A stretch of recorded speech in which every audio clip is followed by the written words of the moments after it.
नज़र आता है। जिस तरीके से अमित शाह आके ये कहते हैं कि आप लोग जाइए अपना सारा पेपर सबमिट कराइए और वहाँ से पैसा आपको मिल जाएगा, लेकिन क्या हुआ, चुनाव बीत गया, लोगों का पैसा लोगों तक नहीं। तो जाके कहीं ना कहीं एक बड़ा अपडेट निकल के आया है, जो कि सरकार बैठी उसने कहीं ना कहीं संज्ञान लिया है और किस तरीके से लोगों का पैसा 13 अगस्त को एक नया कि कैसे उस आस में बैठे, जैसे कि चुनाव से पहले ये कहा गया था कि भैया सहारा का जाइए आप लोग और सारा पेपर सबमिट करा दिया, आपका पैसा आपके। एक बड़ा सवाल बनता है जब लोग ये कहते हैं, सुनने में तो ये आता है कि हमारे प्रधानमंत्री नरेंद्र मोदी जी एक फ़ोन करते हैं यूक्रेन का युद्ध रुक जाता है, लेकिन क्या प्रधानमंत्री चाल है तो क्या उन सहारा कैसे रख रखा है, जैसे कि इस भारतवासी सारे उनका परिवार ही परिवार बन चुके हैं।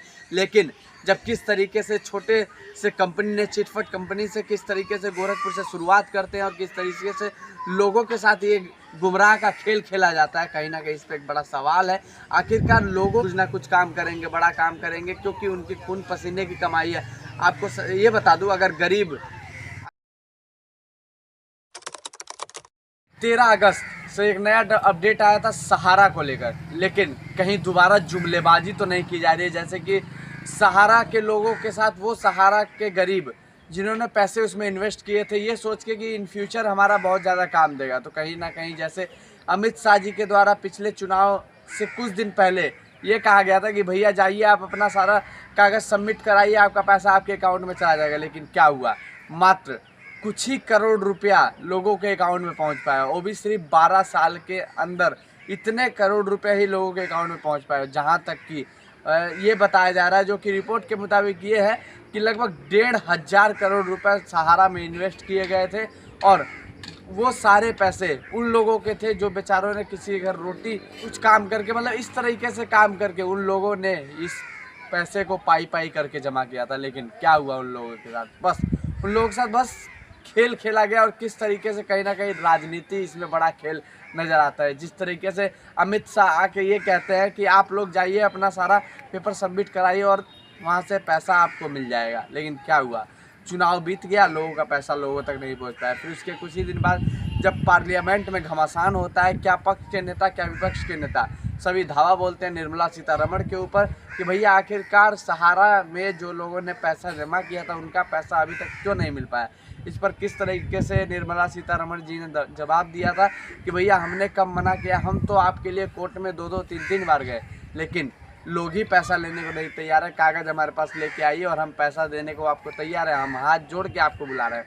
लेकिन सारी ये पूरी तरीके से कहीं ना कहीं जुमलेबाजी नज़र आती है। निर्मला सीतारमण ने किस तरीके से बात कही है, सारी चीज़ें बस ये साबित होती है कि सदन में बस बातें कहने के लिए रह चुकी है, बस बातें पार्लियामेंट में कही गई और उसकी सिर्फ वीडियो बनी।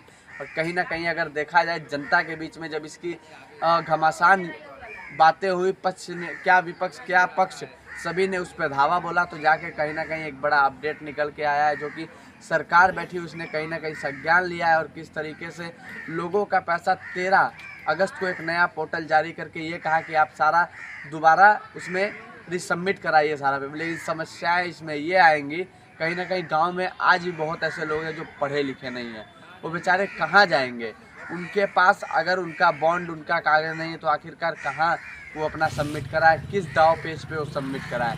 पहले जब सहारा इन्वेस्टर जब हुआ करते थे तो इनके पास जो एजेंट हुआ करते थे, यानी जिससे मिलके ये लोग पैसा जमा करते थे, वो एजेंट, बहुत एजेंटों की मौत हो गई, बहुत एजेंट भाग गए, बहुत एजेंटों ने की नौकरी छूट गई, तो आखिरकार वो अपना पेपर रखे क्यों।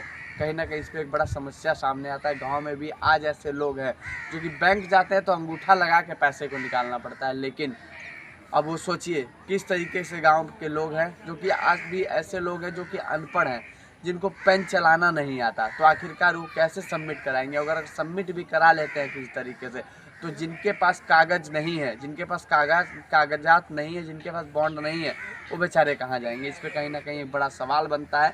और जिस तरीके से कैसे लोग भरोसा करें, कैसे लोग फिर दोबारा ऑनलाइन कराएं, कि कैसे उस आस में बैठे, जैसे कि चुनाव से पहले ये कहा गया था कि भैया सहारा का जाइए आप लोग और सारा पेपर सबमिट करा दिया, आपका पैसा आपके अकाउंट में पहुंच जाएगा। लेकिन क्या हुआ, समय बीतता गया और लोगों के अकाउंट में लोगों का पैसा नहीं पहुंच पाया। कहीं ना कहीं इस पर एक बड़ी समस्या है। ऐसा भी तो हो सकता है चुनाव होने के कारण ऐसी बात कही गई। फिर कई राज्यों में फिर चुनाव होने वाला है, कहीं ना कहीं ये जुमलेबाजी तो नहीं नज़र आ रही है। अमित शाह जी ने जिस तरीके से आके बोला था, कहीं ना कहीं गरीबों के उन मंसूबों के ऊपर पूरी तरीके से पानी फेरने का काम किया जा रहा है। कहीं ना कहीं वो राजनीतिक खेल खेला जा रहा है। सरकार चाहे तो क्यों नहीं लोगों का पैसा रिफंड करा सकती है।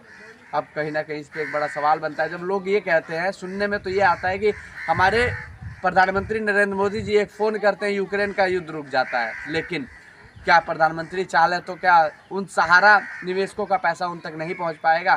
बाकी जो लोग वीडियो देख रहे हैं, अगर आपका भी सहारा में पैसा फंसा हुआ है तो आप क्या सोचते हैं, वाकई में मिल पाएगा कि नहीं मिल पाए? कमेंट सेक्शन में ज़रूर बताइए। निवेशकों का पैसा आखिरकार कब तक मिल पाएगा? इनको तारीख पे तारीख बस क्यों दी जा रही है? कहीं ना कहीं इस पर एक बड़ा सवाल बनता है। आखिरकार वो गरीब, वो लोग सवाल किससे करने जाएं? ना ही सहारा का कोई ऑफिस बचा है, ना ही सहारा के कोई एजेंट कार्यकर्ता बचे। कहीं ना कहीं इस पर एक बड़ा सवाल बनता है। साहब आपसे बता दूं, गांव में आज भी बहुत ऐसे लोग हैं जिन्होंने अपने 2 वक्त की रोटी काट के, और किसी ने किसी घर बर्तन धो के, किसी ने ठेला खींच के, तो किसी ने बहुत तरीके के ऐसे काम करके ये सोच के पैसा सहारा में निवेश किया था कि आने वाले समय में जब हमारे बच्चे होंगे या फिर ऐसा समय आएगा जब किसी भी प्रकार की आपदा या विपदा आती है, या फिर अपनी बेटी की शादी करेंगे या बच्चे को पढ़ाएंगे। लेकिन सारी चीज़ें किस तरीके से, सुब्रत राय की वो कंपनी सहारा इंडिया परिवार, नाम तो इस तरीके से रख रखा है जैसे कि इस भारतवासी सारे उनका परिवार ही परिवार बन चुके हैं। लेकिन जब किस तरीके से छोटे से कंपनी ने, चिटफट कंपनी से किस तरीके से गोरखपुर से शुरुआत करते हैं और किस तरीके से लोगों के साथ ये गुमराह का खेल खेला जाता है, कहीं ना कहीं इस पर एक बड़ा सवाल है। आखिरकार लोगों को इस तरीके से क्यों घुमाया जा रहा है? हमारी सरकार जो मौके पे बैठी है, जो कि गद्दी लेके बैठी है, उन एसी वाले रूमों में बैठी है, जो कि सिर्फ जनता के खून पसीने की कमाई, वो कमाई जो कि लोगों ने कभी टैक्स के रूप में पे किया है, वो कमाई लेके बैठी है। लेकिन जनता को जनता की मूलभूत सुविधाएं क्यों नहीं मिल पा रही हैं? उनको आखिरकार जो इन्होंने पैसा जमा किया है उन लोगों को क्यों नहीं मिल पा रहा है? साहब उन लोग का कम से कम मूलधन तो उन लोग को वापस दे दीजिए। वो भी लोग बहुत आस लगा के बैठे हैं, ये सोचे हैं कि पैसा मिलते ही कुछ ना कुछ काम करेंगे, बड़ा काम करेंगे, क्योंकि उनकी खून पसीने की कमाई है। आपको ये बता दूं, अगर गरीब अगर खून पसीने की कमाई अगर नहीं जमा करता है तो वो अपने एक पैसे की आस नहीं रखता है। आज भी गांव में ऐसे बहुत लोग हैं जो कि पढ़े लिखे नहीं हैं, जो कि एजेंटों पे जिन्होंने भरोसा करके पैसा जमा किया था, उनके साथ क्या किया गया? ये कहा गया भैया आपका अगर आज समय पूरा हो गया तो उसको 2 साल और बढ़वा दीजिए। इस तरह का खेल आखिरकार क्यों खेला गया? क्योंकि एजेंटों को पूरी तरीके से गुमराह किया गया था, लोगों को पूरी तरीके से गुमराह किया था।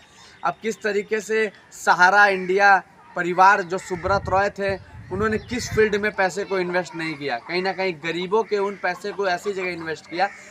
लगभग आज से सबसे ज़्यादा ऐड चलाने वाली कंपनी सुब्रत राय की बनी सहारा इंडिया परिवार, जो कि इंडिया की जर्सी इंडिया के क्रिकेटरों को देकर और उनको खिलाने का काम किया था। सबसे बड़ा ऐड का काम वो किया गया था, और वो ऐड का काम कैसे किया गया? गरीबों के पैसे के मुताबिक।